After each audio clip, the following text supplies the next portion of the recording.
what's going on, guys? It's me, Train Man, and welcome back to adding Douglas to the Iron Horseman Railway. Hey, check this out. We've got a section of map that Kevon built for us. It's pretty nice, I'll be honest. Although I forgot some of the details of it while I was trying to work on it. He had left that thing in the middle of the woods for me so that I could find it and use it. I didn't end up using it. You'll see that later. But, sorry, Kevon. But this is us connecting it, and I gave it plenty of distance. Because there's some stuff that goes in the middle, which you'll see I'll work on in a minute. There's a place called Power Island, and it's where the power plant for Douglas is.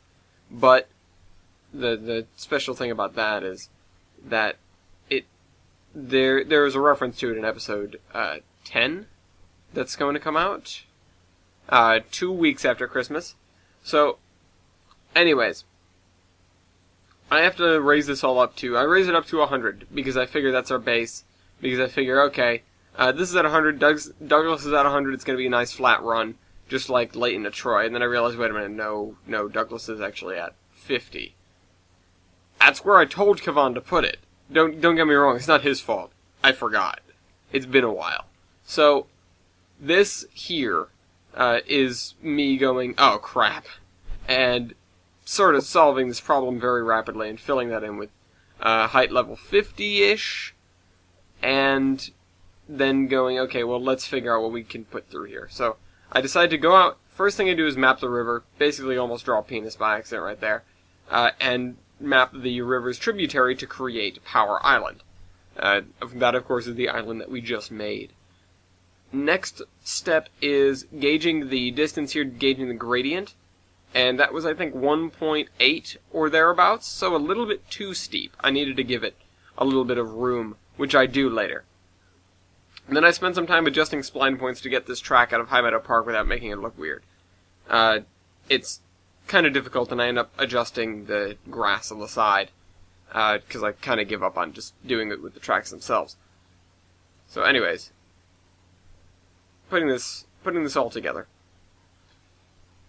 Next step was connecting this, or, building this out there. I went to the edge of the river and curved down into it.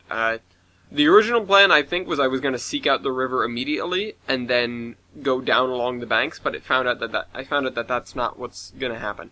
So, we're going to do some major terrain changes next episode.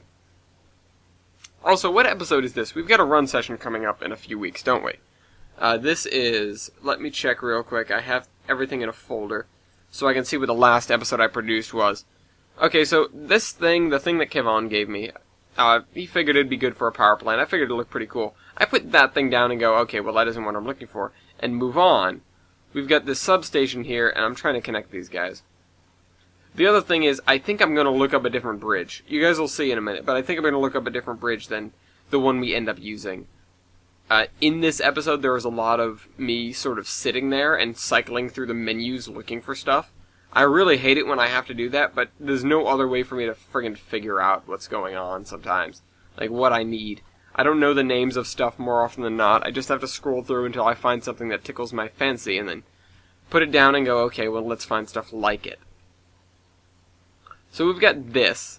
Oh, that's right, I climbed here a little bit. I forgot I did that. Autosave. I climbed here a little bit, and the reason I did that was just to sort of give me at the other end a little bit more leeway. You'll see what I mean by that in a minute, and it pays off really, really nicely, because I'm able to make our descent a solid 1.5%. It's about a quarter of the length of the one that goes down to Davenport, so it's much nicer in that regard. And, it doesn't overextend, it doesn't do too many weird twists. Anyways, so, here we go. Taking care of this. Maybe one of the sections that needs redux is between Sugar Creek and Troy as well, because that I think reaches 2% at one point, because there was nothing I could do there. The towns were too close together. If I busted that down, took half the map and nudged it, then maybe we'd have the space that we need there, and I might do that in the near future, not so near future.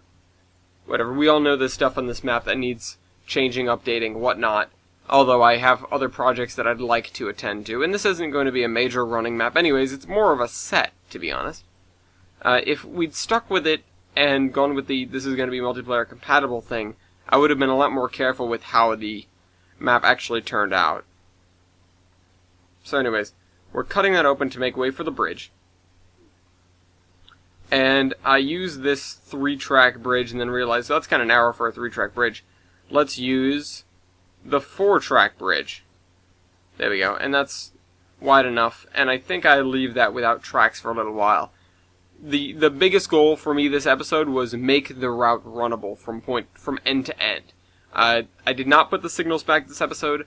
I have a checklist of things I need to do for Douglas. One of them is recheck the positions of all the signals. I don't know if we have G-style gantries, but if we do, I'm going to use them.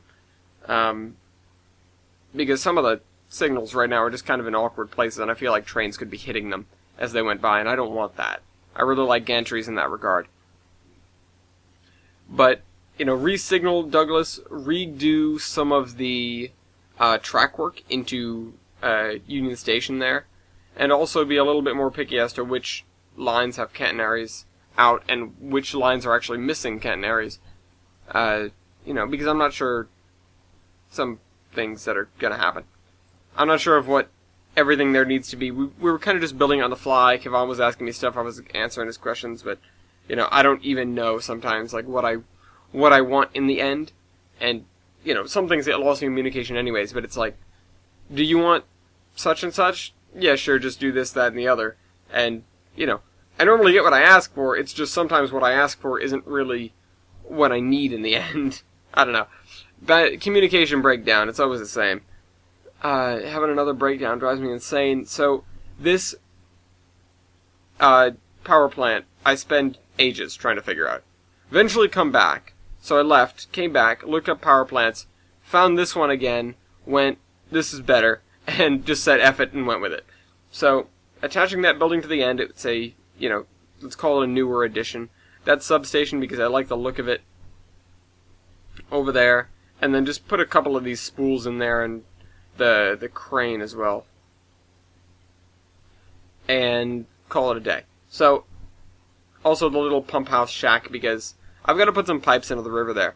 The reason this power plant was built next to a river is so that it can use the river water for the turbines. Threw down the TARDIS there for a second. And just grabbed a couple of little things. I think there was a sand tower, but I felt like it added some atmosphere. It was a little thing that it could have been anything, so I just decided to toss it down. So use rails only for this in the beginning. Although, what I may do, actually, now that I'm thinking of it, so the CHN track did not have a tall enough embankment. These guys were all too wide. That was too wide. That was only half an embankment. Didn't feel like doing both halves. Eventually get the idea to put walls underneath, first idea was put walls next to the track so it looks like the track is built up inside these walls. The problem with that was, we've got some friggin' stupid crap. What the hell happened? We had the problem of the ballast going outside the walls. And I was going to say, well, I'll just put more walls, and then I realized, wait a minute, I can just use the rails only, put it directly on top of the walls, and just have it be like a tileless ramp. And then I realized, wait a minute, these tracks are floating. So I went and got bridge track, because it isn't floating, and I decided to use that instead. And even on the top, I think the tracks were floating, so I can't go back and do rails only for that, even though I'd like to. Also, this has to be electrified. That's going to be the other pain. Although it's right next to the power plant, who cares? Anyways, so doing the same thing on this side with the tracks and the walls and this, that, the other. Taking care of whatever. And finally built tracks across that. Connected that. That's going to be a little bit more detailed, or what's the word? Detailed. Another D word. That means complex. Well, complex, whatever. It's going to be a little bit more complex when we get done with that.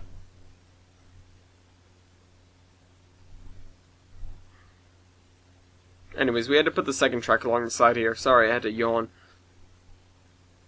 And this runs straight through the middle of the island. You'd think it'd be nice to build a shoreline there, but what I'm going to do is I'm going to build up one side of the island with like a hill or something. And the other side was obviously owned by the Milwaukee Road, which is who that power plant belongs to. This is the full donut. This, if we didn't have a power line coming in there, I was going to use this piece that I can't effing grab for the life of me. And what I was going to do with it was just put it there so that it is a full donut and trains are coming in through the empty track there. But I decided against that in the end. Although I still might go back and do it. Alright, so we're back here. I went to look at the terminal for a second.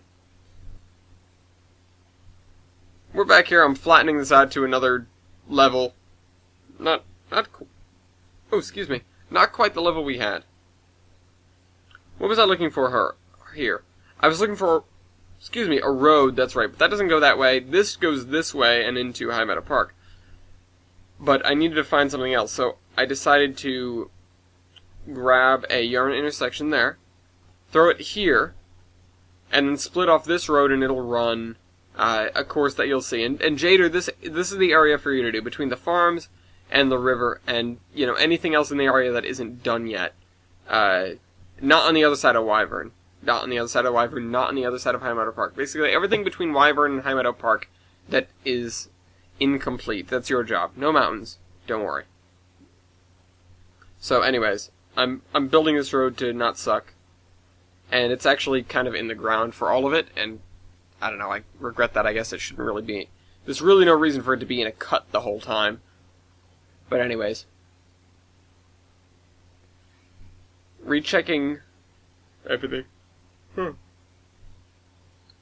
Gosh darn. It's not even that late. Alright. So, flattening out this area once again, just sort of bringing it down to a more reasonable level. In my favorite fashion. Autosave. And when we're done with this, what we've got to do is... we've got to finish the connection. It's basically the only thing left.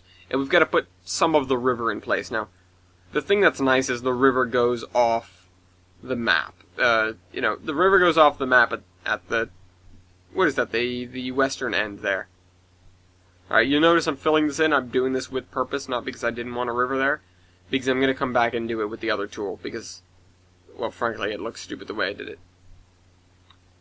I decided to make a couple of runs with this tool. It doesn't really matter to me that I don't get all the water on the first try. And so I just make this a very, shallow thing. And in some cases it doesn't have water anyways. But then I raise the water. And it's fine.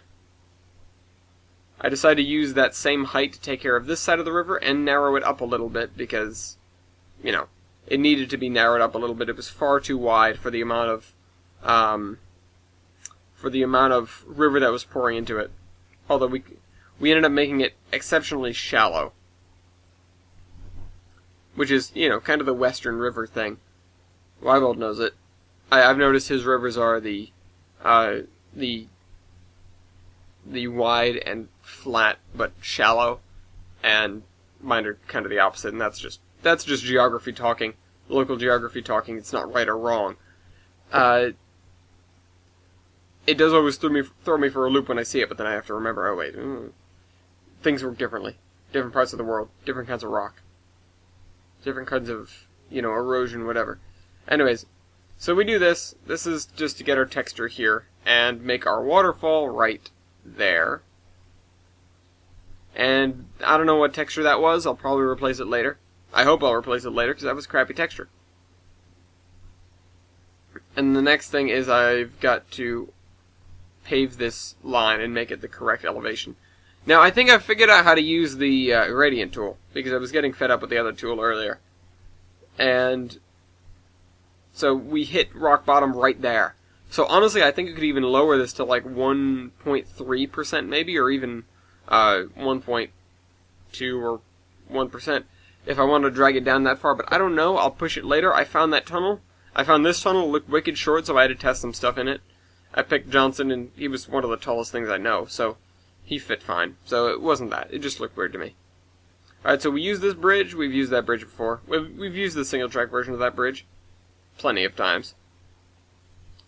and we connect that, and that is it. I hope you guys enjoyed the video, and I'll see you guys next week. Trainman out.